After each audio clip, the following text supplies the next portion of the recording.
오늘 말씀의 제목은 나는 믿습니다. 그리고 살아갑니다라는 말씀의 제목으로 선포되어집니다. 본문은 디도서 2장 11절과 14절입니다. 우리가 나는 무엇을 믿고 있는가 말하라 라고 할 때 말을 못할 경우도 있다는 겁니다. 그리고 살아간다는 것이 없는 삶을 통해서 교회가 비판을 받고 있고 모든 신앙인들이 세상 사람들에게 비판을 받고 있습니다. 믿는 것과 행하는 것과 일치가 되지 않고 믿는 것도 없고 행하는 것도 없는 더 안타까운 삶을 살아가는 때가 있습니다. 나는 무엇을 믿고 있습니까? 나는 어떻게 살아가고 있습니까? 라고 할 때 신앙의 대표적인 사람 한 사람을 먼저 소개하기를 원하는데, 이영표 축구 전 국가대표 선수입니다. 지금은 KBS의 축구 해설위원으로 살고 있는 이영표 신앙인입니다. 이분이 대학교 4학년 때까지는 무명의 축구 선수였습니다. 그런데 축구 시합을 하는데 왼쪽 수비수가 갑자기 나오지를 않았습니다. 그 담당할 포지션이 나오지 않자 이영표 들어가 봐. 그런데 전반을 뛰었습니다. 전반을 뛰었는데 어떻게 되냐면 자기 때문에 한 골을 먹었어요. 그러니 시무룩하고 모처럼 주전으로 나가서 뛰었는데 잘해봐야 되는데 잘하는 게 아니라 자기의 실수로 한 골을 먹었으니 얼마나 당황하겠습니까? 그래서 후반전에 선수를 나가라 할 때 자기는 아예 나가지 않았습니다. 왜 한 골을 먹게 하는 주적이 돼버렸으니 나를 선수로 쓸 리가 없다는 체념을 갖고 있었는데, 그런데 감독이 이영표 너 왜 안 나가? 딱 그 소리와 함께 뛰어나가면서 하나님 도와주세요. 나 이렇게 감독이 모처럼 나를 발탁해서 쓰기를 원하는 기회가 됐는데 내 실력이 안 나타납니다. 그리고 기도하고 했는데 진짜 어떻게 멋지게 모든 거를 할 수 있는 재능이 나타났습니다. 이렇게 밀어준 사람이 허정무였는데 이 양반이 그 해에 대표 국가 선수 감독으로 발탁돼 버렸어요. 그러더니 이영표 너 국가대표로 일해봐 불렀다는 겁니다. 무명의 사람이 갑자기 국가대표로 대학교 4학년 때 되어버렸습니다. 그때부터 실력이 나타나고 모일 때마다 자기가 통해서 좋은 일이 있을 때 무릎을 꿇고 기도하고 두 손 들고 하나님을 찬양하는 그런 세레머니를 하는 대표적 인물이 바로 이영표였습니다. 그리고 헐리우드가 있어요.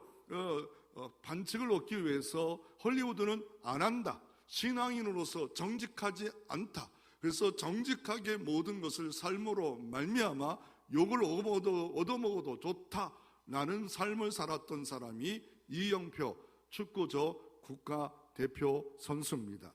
이렇게만 살고 있다면, 이런 가치관만 있다면, 하나님께 영광 돌린다면 무엇을 믿습니까? 그리고 어떻게 살아야 되는가에 대해서 대표적 신앙의 인물이다. 그런데 또 이분에 대해서 더 자세히 제가 모르지만 그렇지만 이런 아름다운 모습이 지금까지도 유지되는 것을 볼 수가 있고, 교회는 온누리 교회 다니고 있다는 그런 인터넷에 보니까 또 있더라고요. 첫 번째 한번 살펴보기를 원하는 건 나는 믿습니다. 그리고 살아갑니다. 첫 번째는 성부 하나님의 은혜를 나는 믿습니다. 오늘 이 말씀의 본문을 정했던 이유가 뭐냐면, 우리가 예배 속에 날마다 하는 사도신경이 있습니다. 사도신경이 뭘 믿는 거냐? 라고 누가 물어본다면, 내 자녀가 묻는다면 예배 속에 날마다 하는데 그게 뭐야? 한마디로 말해봐 라 할 때 나도 몰라, 그냥 하니까, 교회에서 하니까 따라해. 신앙생활은 따라하는 것도 나쁠 거는 없어요. 그런데 생각 없이 따라하는 것은 잘못하면 하나님 앞에 합당한 예배자로 서 있지 못합니다. 아니 매주 하는데 이것에 대해서 어떤 것을 가지고 우리가 신앙 고백을 사도신경을 해야 되는가? 뭘 믿는가? 어떻게 태도를 가져야 하나님 영광이 있고 은혜가 나타나고 축복이 나타날까? 그리고 두 번째로 어떻게 살아가라는 건가? 어떻게 살아가는 것인가? 세 번째로 사도신경의 역사가 어떻게 됐을까? 이단들은 말합니다. 사도신경이란 말이 성경이 없는데 왜 쓰고 있냐? 그거 잘못된 거 아니냐? 개혁교는 성경 하는데 성경이 나오지 않잖냐? 삼일체란 단어도 성경에 안 나오지 않냐? 라고 하면서 공격을 합니다. 많은 교회가 신앙 고백 안 하는 교회도 있습니다. 더 나아가 삼일체란 단어를 안 쓰고 있습니다. 왜 써야 되는가에 대해서 반박할 수 있습니까? 그러면 그것을 모른다면 우리가 다시 한번 신앙의 에센스, 신앙의 기초입니다. 그럼에도 불구하고 기초를 띄워놓고 세례문답할 때 다 어느 정도 공부했지만 세월이 흐르다 보니까 기본기가 뭔지도 모르면서 신앙생활할 때가 있는데, 그러면 오늘 본문은 왜 선택했냐? 여기에 신앙 고백이 다 나타납니다. 성부의 하시는 일, 성자의 하시는 일, 성령의 하시는 일이 등장하는 성경 구절 중에 내용을 담은 것 중에 대표적인 것이 오늘 본문에 나타납니다. 오늘 본문 말씀에 보면 2장 11절 같이 한번 성경을 봉독합니다. 모든 사람에게 구원을 주시는 하나님의 은혜가 나타나. 여기서 성부 하나님의 하시는 뭡니까? 모든 구원을 주신다 말합니다. 구원을 주시기로 작정하시고 섭리하시는 분은 성부 하나님이십니다. 그 방법은 하나님의 은혜가 나타나야 됩니다. 모태신앙이라고 은혜는 주시겠지만 구원의 신앙은 하나님의 은혜가 나타나야 됩니다. 어떻게 나타납니까? 하나님의 은혜의 찬란한 신기한 빛을 보는 순간에 내가 죄인이었습니다.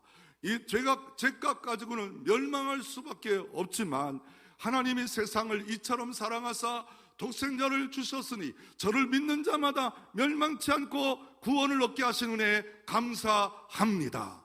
그 은혜에 매입니다. 은혜에 붙잡고 매번 예배하고 사역을 감당합니다. 하나님의 은혜가 나타나야 됩니다. 여러분의 자녀가 참예배자가 되기를 원합니까? 하나님의 은혜가 나타나야 됩니다.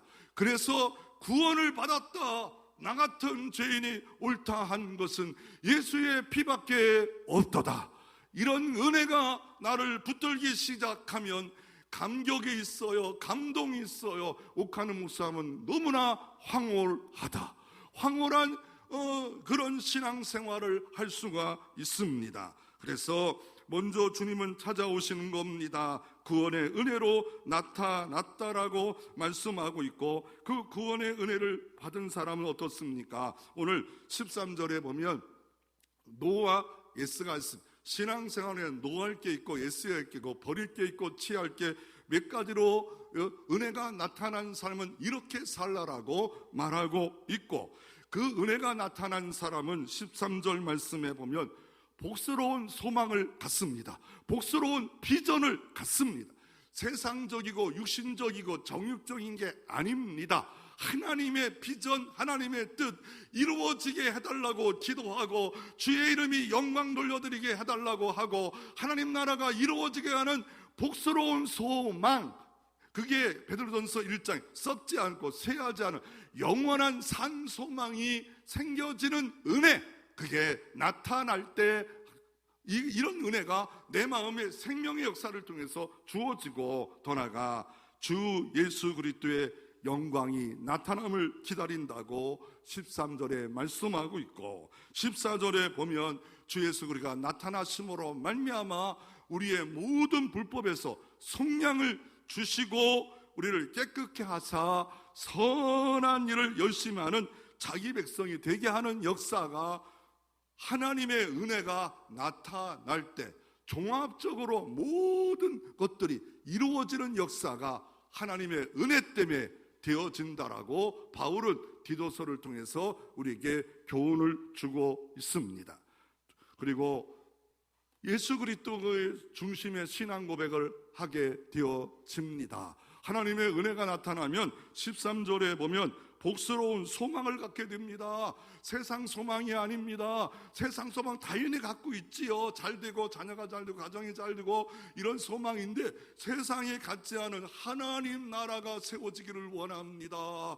이런 주의 뜻이 이루어지기를 원합니다. 이런 그 복스러운 소망, 영적인 소망이 생겨지고, 더 나아가 우리의 크신 하나님 구주 예수 그리스도, 인간으로 오신 예수 그리스도를 크신 하나님이다, 크신 하나님이다, 아니 성부 하나님과 동등된 하나님이었다, 이런 고백을 할 수 있는 것은 하나님의 은혜가 나타나야 됩니다. 인간 5대 성인 중에 하나이다. 이 은혜가 안 나타나면 여기까지 머무릅니다. 도덕 종교로 기독교를 전락시켜 버립니다. 그런데 크신 하나님이다, 또 예수 그리스도는 크신 하나님이다. 그 크신 하나님의 영광이 나타났다. 어떻게 영광이 나타났습니까? 독생자의 영광을 보니 하나님의 본체의 영광이었도다. 영광은 무게입니다. 무게입니다. 어떤 사람이 영광이 달라요. 달의 영광이 다르고 해의 영광이 다르고 다 영광이 다른 것처럼, 아니 지금 군대 간 그 쫄병과 별 4개짜리 영광이 다릅니다. 그리고 크신 하나님의 영광을 알게 됩니다. 야, 그분의 내가 종이 되었다니, 그분의 아들이 되었다니 감개무량합니다. 그 크신 하나님 너무나 커서 놀라워서 어떻게 하면 그 은혜 가운데 내가 살까? 왕국의 첫날보다 교회의 문지기로 한 날이 좋사오니, 이런 고백을, 이건 뭐 말도 안 되는 거, 왕궁이 좋지 않아요. 근데 성전의 문지기가 좋다는 이런 아름다운 고백을 할 수 있는 거는 하나님의 은혜가 나타났어. 나 같은 죄인이 구원받게 하신 은혜에 너무나 감사합니다. 그리고 성령 하나님께서 고백이 등장합니다. 이 신앙 고백에 성부 하나님, 성자 예수님, 성령 하나님, 교회에 이렇게 등장합니다. 그와 마찬가지로 오늘 본문은 성령 하나님에 대해서 등장하는데, 이 성령 하나님이 구원의 은혜를 주실 뿐만 아니라 어떻게 합니까? 우리를 양육하십니다. 신앙생활은 성도의 교통과 하나님과의 교통이 있어야 됩니다. 성령 하나님과 교제, 성령 하나님과 동행하는 것이 신앙생활입니다. 그 성령은 말씀으로 동행합니다. 말씀이 등불입니다. 말씀이 나침반입니다. 말씀 가라사대, 이게 말씀이 있을 때, 바로 성령 충만, 은혜 충만할 때 우리는 버릴 거 버릴 수 있습니다. 뭘 버립니까? 경건치 않은 것을 버려요. 더 어떤 걸 버립니까? 이 세상 정욕을 버려요. 자존심, 이걸 버리고 주존심으로 가지고 주님만 오직 영광받아 주시옵소서. 내 자존심은 땅바닥에 내려가도 상관없습니다. 주님만 높아지기를 원합니다. 그리고 그것도 버리고, 그리고 취할 게 뭡니까? 신중함을 취합니다. 내가 지금 선택하는 게 하나님 중심, 교회 중심일까? 아니면 내 가정, 내 시간, 내 중심일까? 신중한 분별력을 가지고 선택합니다. 왜요? 이단은, 또한 마귀는 복음을 혼미케해서 예수를 믿지 못하게 하고 교회가 교회되지 못하게 만드는 일을 사단은 지금도 이 말씀을 듣는 시간에 어떻게 합니까? 우리의 말씀의 씨앗을 다 낚아채서 우리가 길가밭, 자가발가처럼 만들어지는 역사가 있고, 그 반대로는 성령이 역사하는 사람, 말씀을 듣고 지킴으로 30배, 60배, 100배의 열매가 있고, 말씀을 통한 풍성한 축복으로 들어가는 역사를 만드시는 역사, 성령의 역사입니다. 성령이 역사할 때 진리의 영으로, 진리 가운데로 들어가 예수만 보여집니다. 구속한 주만 보이도다. 예배 속에 구속한 주만 보이도다. 이게 진리의 영, 성령이 역사할 때, 예배가 참 예배가 되어질 때, 구속한 주만 보일 때 우리가 참 예배 드렸구나, 이렇게 할 수 있는 것입니다. 그리고 어떻습니까? 성령은 어떻게 합니까? 성령은 이렇게만 되는 게 아니라 나중에 구원받게 하고 예수 그리스도의 은혜가 나타나고 더 나아가 공교회를 믿습니다. 공교회를 사랑합니다. 성도의 교제를 중요시 여깁니다. 성도의 교회, 내 육신으로 태어났지만 주님의 몸된 교회 하나가 되어 사역을 하고 하나가 지체가 되어 이거를 함부로 파손하고 파괴하지 않습니다. 떨어지지 않습니다. 왜요? 주님의 성도의 교제가 있기 때문에 그렇다고 말씀하고 있습니다. 그러므로 신앙 고백은 입술에서 끝나지 않도록 진짜 살아가고 있느냐, 여기에 참 신앙의 모습이 등장하는 것입니다. 사도신경은 옛 고백이 아닙니다. 오늘 나의 삶을 비추는 거울입니다. 나침판입니다. 내 신앙이 여기까지밖에 안 됐구나 보여주는 것이고, 단순한 암송만이 아니라 실제 삶에 재현되어질 때 참 신앙인이었구나 라고 하나님과 세상과 교회들에게 드러내는 거울과 같은 그런 고백이 사도신경 고백입니다. 한 예를 하나 들기를 원합니다. 분당에서 목회자는 합동초 목사님, 이찬수 목사님입니다. 이분이 목회자 자녀로 태어났습니다. 목사님이 아버지가 열정적이라 개척교회를 많이 하고 교회를 세웠지만 자녀들은 힘들었습니다. 왜 힘들지요? 어렵지요. 아니 자녀가 목사입니까? 아니 근데 교인들은 목사처럼 살기를 원하고 아버지를 돕기를 원하는데 자녀는 자녀입니다. 지금은 개인주로 지고 실용주로 바뀌어가지고 아이들의 생각은 아버지는 아버지고 나는 나고 이렇게 생각하지, 정말 신앙이 깊이 들어간 이런 자녀들은 아버지 목회 걱정하고 막 정말 열정적으로 하려 하지만, 교회 가서 목사님 자녀가 딸이 이렇게 살아도 되느냐, 그래서 상처받아 막 누가 그래요? 특별히 우리가 존경하는 사랑의 옥하는 목사님 아들도 안티로 살아가요. 막 교회, 옛날 교회 내 교다 우리 거다 하고 싸워서 법적으로 그 아들이 가져갔지 않아요. 그러니 이게 얼마나 아버지의 막 누를 끼치지 않. 대단한 한국에 나온 옥하는 목사님도 이런 아픔이 있어요. 그러므로 어떻습니까? 이 찬수 목사님도 똑같아요. 나 힘들어요. 아버지 따라가다가 나는 너무 어려워요. 그런데 고등학교의 시절에 처음으로 죄인인 걸 고백했답니다. 죄가 드러나는 것을 느끼고 내가 죄인이었구나, 죄사함 받는 길은 복음밖에 없구나 딱 느껴지는 순간에 완전히 터닝 포인트, 전환점이 되었다라고 말씀하고 있습니다. 그 복음을, 그 내가 죄인인 고백하는 순간에 천국이 열립니다. 참 신앙 고백이 이제 현실의 중생으로, 거듭남으로, 희생으로 바뀌어지는 역사가 바로 참 신앙 고백입니다. 내가 죄인입니다. 내가 믿습니다. 이럴 때 천국이 열립니다. 하나님의 친백성이 됩니다. 그리고 끝나는 게 선한 삶을 살아가게 하는 열망이 새겨지는 역사가 이 바로 은혜의 역사입니다. 이 은총이 나타나시기를 주의 이름으로 축원합니다. 이 디도서 말씀을 보면 이 디도서가 바울이 썼는데, 이 디도라는 사람은 누굽니까? 바울이 젊은 목회자 중에 두 명을 이야기하면 디모데와 디도입니다. 복음으로 나온 동역자, 소심해요. 무장병도 걸렸던 디모데 같은 사람. 디도는 좀 힘있고 남자다운 사람입니다.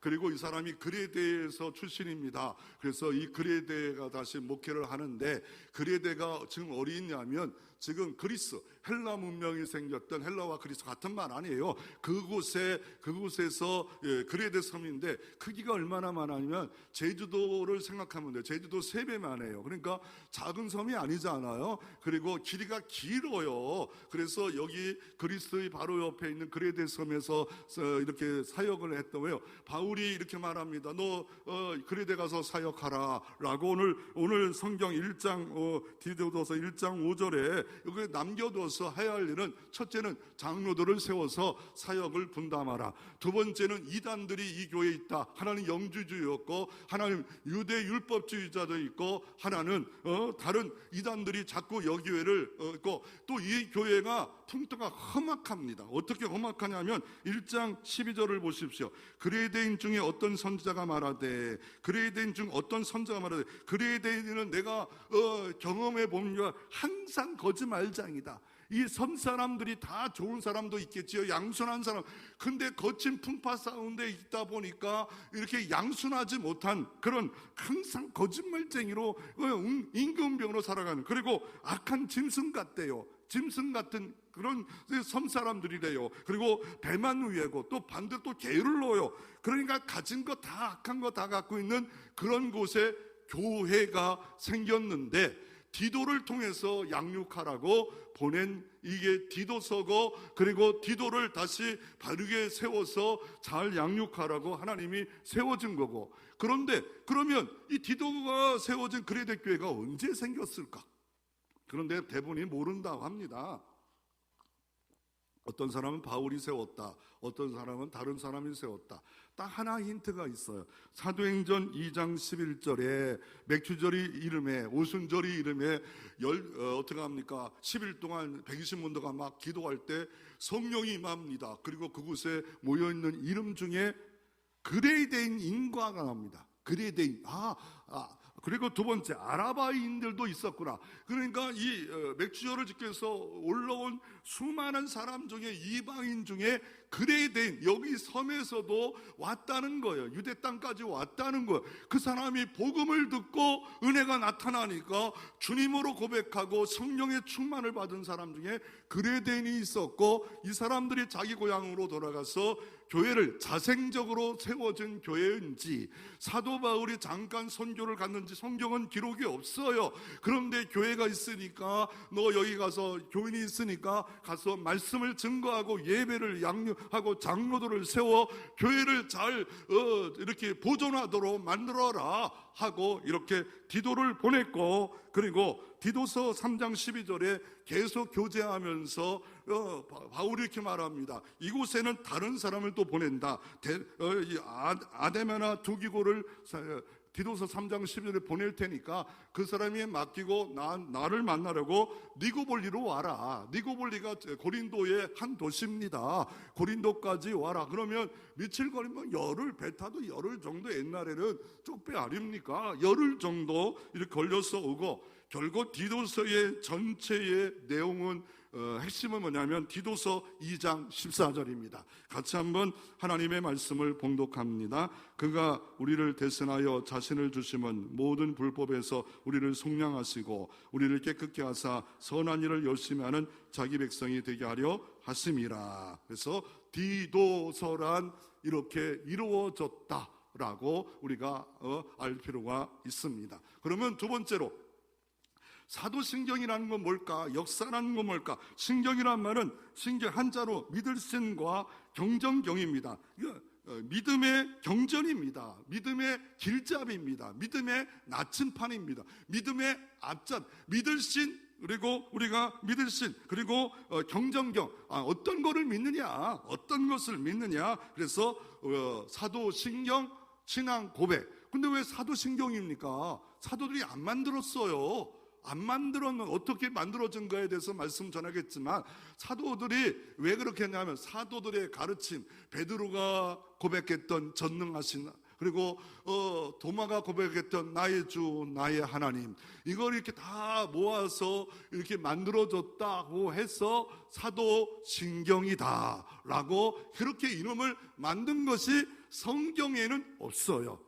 그러니까 고백을 가지고 우리가 이거를 믿어야 되는구나, 이거를 알아야 되는구나, 여기서 조금씩 따서 이렇게 만들어졌고, 아예 조금 말씀드리면 여기서 이게 만들어진 것이 기초로 해서 뭐가 만들어지면 독일에서 하일대별 교리서가 만들어지고 영국에서 우리가 믿고 우리가 세례받을 때 장로 받을 때 목사 받을 때 고백하는 웨스터 신앙 대요리 문답 교리서 여기서 만들어졌고, 더 나아가 이 고백에 의해 칼빈이 기독교 강요를 만듦으로 종교 개혁을 완성했고, 모든 신학교에 가르치는 이 내용이 여기 이 신앙 고백서에 다 이 구조가 담겨져 이거 하나하나 설명하는 내용이 교리서입니다. 교리서, 고백서입니다. 고백서. 그리고 다른 주기도문과 우리가 중요하는 십계명은 성경에 있어요. 등장해요. 근데 여기는 사도신경 뭐 이런 것들, 신앙 고백, 이런 신앙 고백은 등장하죠. 사도신경이란 단어는 없다. 그것에 대해서 없다고 인정하고 이것이 이렇게 만들어졌다라고 합니다. 그러면 우리가 왜 고백이라고 하냐면, 내가 믿사오니라고 하잖아요. 나는 전능하사 천지를 창조하신 하나님을 내가 믿사오니, 이게 선포고 고백이에요. 그러니까 내가 믿사오니 때문에 이걸 근거로 고백이다, 선포다, 내가 이런 하나님을 믿는다, 이런 교회를 믿는다. 그러면 이런 고백의 사도들의 첫 번째 고백은 뭐였어요? 베드로 고백이에요. 그래서 사람들을 예수를 나를 누구랴 물을 때 선지자입니다, 선지자 하나입니다 라고 말합니다. 그런데 그게 최고의 고백이 아니었어요. 그래서 너희들은 나를 누구로 아느냐? 그럴 때 베드로가 성령의 역사하는 고백으로 마태복음 16절에 주는 그리스도입니다, 주는 살아계신 하나님의 아들입니다, 하나님과 동동하십니다, 그리고 살아 역사하십니다, 이 고백을 합니다. 최초의 원조 고백입니다. 왜냐하면 이렇게 해서 만들어진 이유는 이단 방어예요. 영지지, 유대율법주의, 그리고 더 나아가 어떻습니까? 신앙에 세례받고 문답하고 교육하고 이렇게 기초 세울 때 문답, 세례 공부, 교리 공부 우리가 우리 교회는 그 많이 하지 않죠. 그러나 한 달에 한 번씩 요새는 가끔 하잖아요. 예정론 했잖아요. 이런 것들을 이거를 가르치기 위해서 이렇게 했다라고 말하고 있고, 하나는 하나님을 믿고 영접할 때 이리적 고백으로 어떤 하나님을 믿고 있느냐? 적어도 전능하사 이거를 알아야 된다. 세례할 때 그걸 외워보십시오. 외우는 것만 아니라 내용을 알고 있을 때 세례 받는 자의 믿고 동의할 때 참 세례 받을 수 있는 자격이 주어지지만, 그렇게까지 하면 너무 힘들어요. 그래서 그냥 외우기만 해도 좋습니다 하고 세례를 주죠. 또 하나, 매일 삶 속에도 하나님께 나의 삶을 맡기고 주님과의 교제, 성도의 교제를 확인하는 방법은 참 신앙 고백의 리트머스에 내가 걸맞게 살아가고 있느냐, 신앙 고백에 맞게 살아가고 있느냐. 예수는 전부입니다, 하나님은 전부입니다 라고 고백하는데 전부가 아닌 것처럼 이렇게 살아갈 때 우리가 고백과 삶이 일치되지 못하는 죄악된 모습으로 우리가 살아갈 때가 있습니다. 이 사도신경의 역사를 보면 어떻게 만들어졌는가? 2세기에 로마 신조가 만듭니다. 로마 가톨릭은 그 뒤에 있는데 왜 로마 신조냐? 로마 교회가 막 부흥을 일어납니다.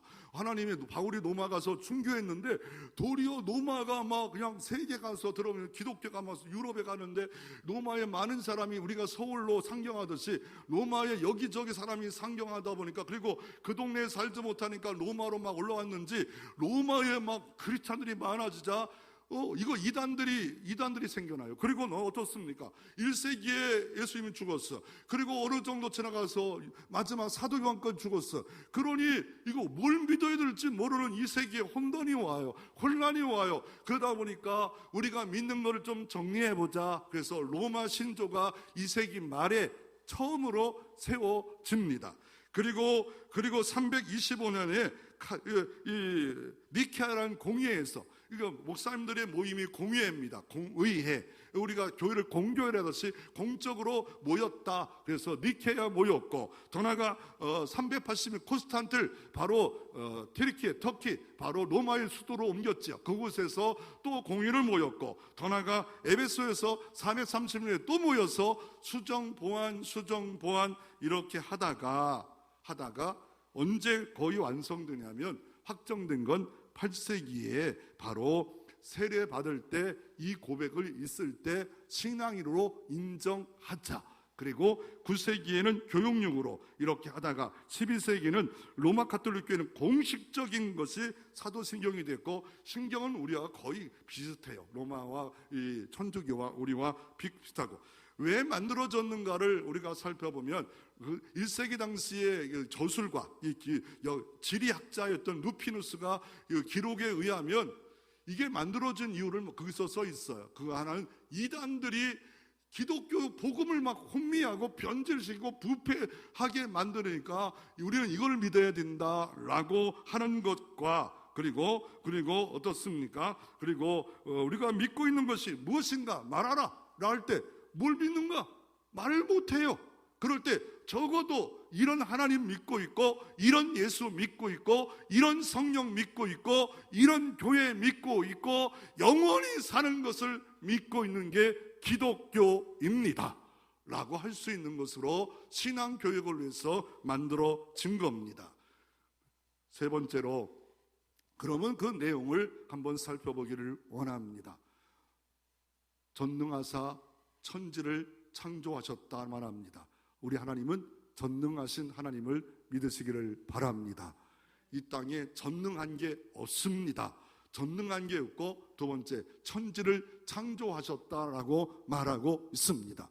저는 여기서 하나님을 믿었어요. 고등학교 3학년 때 가장 고민은 나는 철학자도 아닌데 그 고민이 인생이 어리석어서 무엇을 하다가 어떻게 살아야 될까? 아버지가 그러더라고요. 너 한번 그 결정해봐. 아버지가 말이 없어요. 시골에서 노인네 회장도 하시고 이런 거 하시지만 나한테 특별한 말을 안 하셔요. 말이 없어요. 나는 좀 말이 있는 것 같은데 우리 아버지는 말이 없었어. 근데 네가 인생을 무엇을 해야 될지 결정해봐. 그런데 그때 딱 예수를 믿었어요. 그러다 보니까 성경을 보는데 창세기 1장에 태초에 하나님이 천지를 창조하시니라.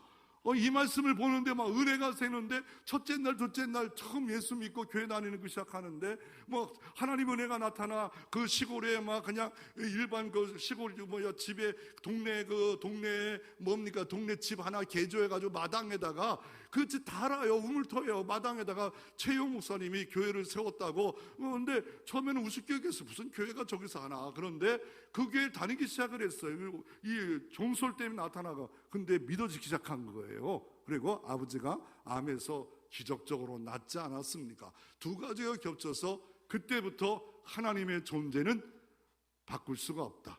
그래서 진화에 대해서 말을 합니다. 그러면 여기 국가 하나가 씨가 떨어져서 우리가 진화설이지만 지금 인공지능 시대 때 이거 못 만들어요. 아무리 대단한 그 인공지능이 있어도 이거 못 만들어요. 근데 좀 제가 더 두려운 게 하나 있더라고요. 어느 나라 사람들은 계란을 만든대요. 참 신기한 나라예요.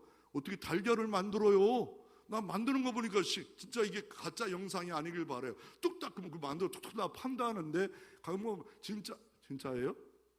말도 안 하네요.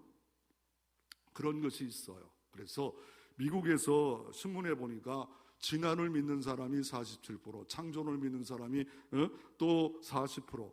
대단하다. 미국이 창조를 믿는다. 이런 창조에 대해서 이런 신앙 고백 못하고 국회에서도 주 예수 이름으로 기도합니다. 상원 하원 하지 말라고 목사님 기도하면 시작합니다. 그런데 주 예수 이름으로 다른 신을 믿는 사람이 거북하다. 이런데 이렇게 나온다. 제가 보기에는 잘못됐다고 그래요. 이거는 생각으로는 창조를 믿어요. 근데 실제 삶이 없는 죽은 신앙, 죽은 것이 있는 사람, 그래도 어려서부터 오랜 전통으로 믿어왔던 그 창조론을 믿고 있는 것이지, 참 신앙적 고백의 창조, 하나님이 천지를 창조하셨습니다. 말씀으로 창조하셨고, 나는 그 모든 그 우주의 작은 점 하나밖에 없는 내 자존심을 드러내면 하나님 앞에 시건방진 나밖에 안 될 수밖에 없는 나, 티끌 같은 나, 이게 창조를 믿는 사람들의 특징입니다. 창조에 대해서 수많은 공격이 지금도 오고 있습니다. 그리고 그 창조에도 성경은 이렇게 말합니다. 골로새서 1장 16절에 사도 바울은 이렇게 말합니다. 만물이 그에게 창조되었으며 하늘과 땅에서 보이는 것들과 보이지 않는 것과 혹은 보좌들이나 주관자리 정사들이나 권세이나 만물이 다 그로 말미암고 그를 위하여 창조되었느니, 주님으로 말미암아 모든 만유가 창조되었습니다. 옆에 있는 모든 사람도 창조되었습니다. 신기하게 부모를 보면, 자녀를 딱 보면 똑같대요. 나보고 은찬이, 승리 아들 보더니 얘가 뒤에서 똑같대요. 어떻게 저렇게 똑같을 수가 있어요? 그때 속으로는 기분이 좋더라고요. 틀리면 안 되잖아요. 똑같을 수밖에 없는 거예요. 똑같을 수밖에 없어요. 그래서 여러분 태양계가 있잖아요. 태양계 지금 수성 목성 다 해서 하나 태양계가, 이런 게 1000개가 모인 게 한 은하계라고 하면 그게 1000억 개가 있다가 말하면 은하계가, 이게 상상이 됩니까? 아니, 버블방광경으로 보면 수억만 년을 본다는데 빛이 오는 게 수억만 년에 오는 거예요. 그걸 어떻게 우리가 천지를 알 수 있겠습니까? 천지를 만드신 그분을 예배하는 시간, 이 시간입니다. 그분이 만든 교회, 존귀한 교회입니다. 믿습니까? 그래서 로마서 11장 36절에도 로마 교회에게 이렇게 말합니다. 그 로마가 신이다 라고 말하는 그곳에 이는 만물이 주에게서 나오고 주로 말미암고 주에게 돌아감이라. 영광이 그에게 세세에 있으리로다. 그분은 아버지입니다. 그분은 파더입니다. 육신의 아버지 파더입니다. 은찬이를 제가 사랑하더라고요. 은찬이가 놀면 좋아하고 내가 올 때마다 선물을 사놓고 있더라고요. 야, 난 진짜 이럴 줄 몰랐어요. 올 때마다, 아니 안 사놓으면 안 되는데, 올 때마다 비싸지 않은 10,000원짜리 옷 하나, 장난감 하나 사놓고 걔가 즐거우면 내가 즐거워요. 아이, 미안합니다. 이런 애들이 없는 사람은 내가 이런 말 하면 미안합니다. 근데 우리 김희근 수사님은 이해가 될 줄로 믿습니다. 예. 그래서 아버지입니다.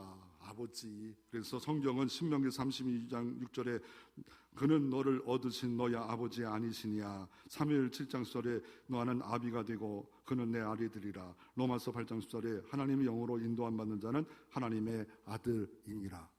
여호와는 나의 아버지입니다. 여호와는 나의 목자입니다. 믿을 때, 연약함을 가지고 있을 때 하나님이 도와주십니다. 하나님이 채워주십니다. 내가 연약해야, 우리 교회에 연약하다고 고백해야 하나님이 목자로, 아버지로 내가 해결해 줄게, 내가 채워줄게, 내가 세워줄게. 더 나아가 그분은 어떤 분입니까? 예수 그리스도를 고백합니다. 예수님에 대한 고백이 상당히 길어요. 이 고백이 길어요. 그런데 그 중에 하나가 수태고지합니다. 박효꽃에도 어떻게 태어났다, 아래서 태어났다, 단군 신하, 다 신하지만 성경은 동정녀 마리아를 통하여 성령으로 예수가 탄생한 무지한 분이다. 원죄가 없다. 죄 없는 분이 하나님의 공의를 만족하기 위해서 내 대신에 십자가에 하시기 원하셔서 죄인이 죄를 구원할 수 없게 죄 없는 인간으로 이 땅에 유일한 분, 독생자, 독자도 아닌 독생자로 하나님이 이 땅에 보내신 수태고지 천사 가브리엘이 그렇게 고백하고 있습니다. 예수는 누굽니까? 그 고백의 원조는 바로 베드로의 고백입니다. 예수는 주님이십니다. 예수는 그리스도십니다. 그는 살아계신 하나님의 아들입니다. 그리스도, 다른 말하면 메시아입니다. 히브리어로 구원자라는 뜻입니다. 유일한 구원자, 그분입니다. 그래서 우리 신앙 고백할 때 예수님이 이렇게 고백합니다. 그는 외아들, 바로 독자가 아니라 독생자를 우리 주 예수 그리스도를 믿사오니 이는 성령으로 잉태하사 동정녀만에게 나시고 본디의 불에게 고난을 받으사 십자가에 못 박혀 죽으시고 장사된 지 사흘 만에 죽은 자 가운데서 다시 살아나시고 하늘에 오르셨고 전능하신 하나님 편에 앉아 계시다가 저리로서 산자와 죽은 자를 심판하러 오시니라. 그래서 요한 사도는 요한 1장 14절에 말씀이 육신이 되어 우리 가운데 거하심에 우리가 영광을 보니 아버지 독생자의 영광이요 은혜와 진리가 충만하더라. 하나님의 은혜는 예수 바라볼 때 나타납니다. 예수 바라보지 않으면 아무리 대단한 설교자가 나타나도, 바울이 나타나도 바울 죽이려 합니다. 은혜가 나타나면 주님이 보입니다. 그분은 이렇게 말합니다. 예수의 고난 받으셨다 말합니다. 우리 신앙 고백에 이렇게 말합니다. 본디오 빌라도에게 고난을 받으사 십자가에 못 박혀 죽으시고 장사한 지 사흘 만에 다시 살아나셨다라고 말하고 있습니다. 이것을 깨달았던 베드로전서 3장에 베드로는 이렇게 말합니다. 그리스도께서 한 번 죄를 위하여 죽으사 의인으로서 불의한 자를 대신하셨으니 이는 우리로 하나님 앞으로 인도하려 하심이라. 육체로는 죽임을 당하시고 영으로는 살리심을 받으셨으니 주님은 다시 살아나셨습니다. 이거를 기독교에서는 예수 부활이다. 그리고 살아나실 뿐만 아니라 40일 이 땅에 있다가 감난산에서 승천하셨습니다. 약속하시고 다시 오시마 약속하신 신랑이신 주님이 나타날 때 재림 예수 그리스도이십니다. 이때 새하늘 열릴 겁니다. 신천지가 열릴 겁니다. 죽음도 없습니다. 다툼도 없습니다. 욕심이 끝나버리는 완벽한 나라, 새하늘, 새 땅, 새 예루살렘이 예수님 오시는 날 열려질 것입니다. 그분은 하늘에 오르사 전능하신 하나님 보좌 앞에 앉아 계셔서 원래 있었던 자리, 바로 온 우주 통치하시고 영통주왕교를 통치하시고 여러분을 통치하시는 통치자 만왕의 왕으로 앉아 계시고 오늘도 통치하시고 우리 예배를 홀로 받으시는 분은 주 예수 그리스도이십니다. 그분은 우편에 앉아 계십니다. 그분이 이 땅에 남겨놓은 유일한 단체가 있다면 교회입니다. 교회를 바로 신앙 고백이 어떻게 말합니까? 성령을 믿사오며 성령을 먼저 성령에 대해서 좀 말합니다. 성령은 딱 하나밖에 없어요. 성령을 믿어. 그렇다고 삼위일체 하나님과 다르다고 여호와의 증인은 힘과 에너지다, 하나님이 아니다, 이단들은 이렇게 말은 하지만 우리는 성부, 성자, 성령은 똑같은 한 하나님이시고 한 바로 사역에 따라서 성부, 성자, 성령을 나누는 삼위일체를 고백하고 있습니다. 그래서 이분이 성령께서 뭘 만드셨어요? 거룩한 공예와 성도의 교통하는 것과 죄를 사해 주시는 것과 몸이 다시 사는 것과 영원히 사는 걸 모든 것을 주 예수가 떠나가고 보혜사 성령을 교회에 주셔서 이 모든 일을 성령이 지금도 하시는데, 바울은 로마교회를 향해서 8장 6절에 이와 같이 우리 성령도 연약함을 도우시나니 우리가 마땅히 비별을 알지 못하나 오직 성령은 말할 수 없는 탄식으로 우리를 위하여 친히 간구하시니라. 성령은 우리 연약을 도와주십니다. 그래서 마땅히 빌바를 알지 못할 때 두 손 모으고 기도하면 탄식으로 기도합니다. 예배 속에 탄식으로 너 기도해야 돼.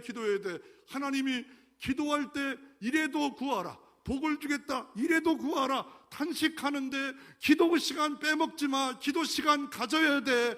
기도가 사는 거야. 성령 충만 받아야 버릴 거 벗고 경건으로 살아가는데 신중함을 갖고 의롭고 갖고 이거 성령 충만 받지 않으면 이거 가질 수 없어. 고백 못해. 고백적 삶을 살지 못해. 이렇게 말을 하고 있습니다. 그리고 성령께서 역사하심으로 교회가 세워졌고, 교회는 거룩한 공교회입니다.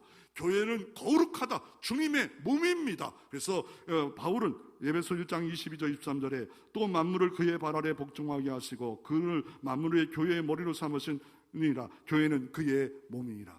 하나님 사랑합니까? 주님 교회 사랑하십시오. 몸입니다.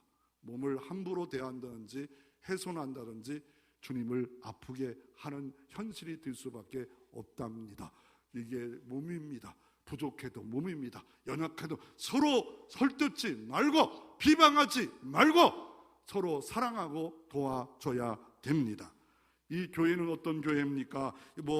지역교회, 이 땅의 지역교회 있고, 보편교회, 그리스도인을 부르는 모든 세계교회, 보편교회, 또 어떤 교회가 제도적 교회, 목사, 장로가 있는 제도적 교회, 유기적 교회는 그리스도의 몸으로 주님의 통치받는 교회, 지상교회, 천상교회, 전투 승리하는 교회. 이 교회를 통해서 하나님은 뭐라 하십니까? 죄를 사하여 주시는 역사, 피의 복음을 증거합니다. 죄를 사하여 주십니다. 어떻게? 예레미야 31장에 내가 그들의 죄를 사하며 다시는 그 죄를 기억지 아니하리라. 시편 103편에 동이서에서 먼 것처럼 우리의 죄가를 옮겨갈 수 있는 예수 피의 능력이 복음에 있습니다. 그리고 그 예수 그리스도의 은혜는 몸이 다시 살아 예수 그리스도와 함께 영생 부활의 은총을 예수님 때문에 그래서 영원히 사는 것을 믿습니다. 왜요? 요한복음 17장 3절에 영생고 유일하신 참 하나님과 그의 보내신 자 예수 그리스도를 아는 거라. 머리로만 아는 게 아니라 가슴으로 고백할 때 죽음이 끝났습니다. 지옥이 끝났습니다. 나는 영생합니다. 세상 사람 날 부러워하지 않아도 나는 영생을 받고 있고 하나님이 내 아버지입니다. 그럴 때 연약을 도와주십니다. 이 은총이 있기를 주의 이름으로 축원합니다.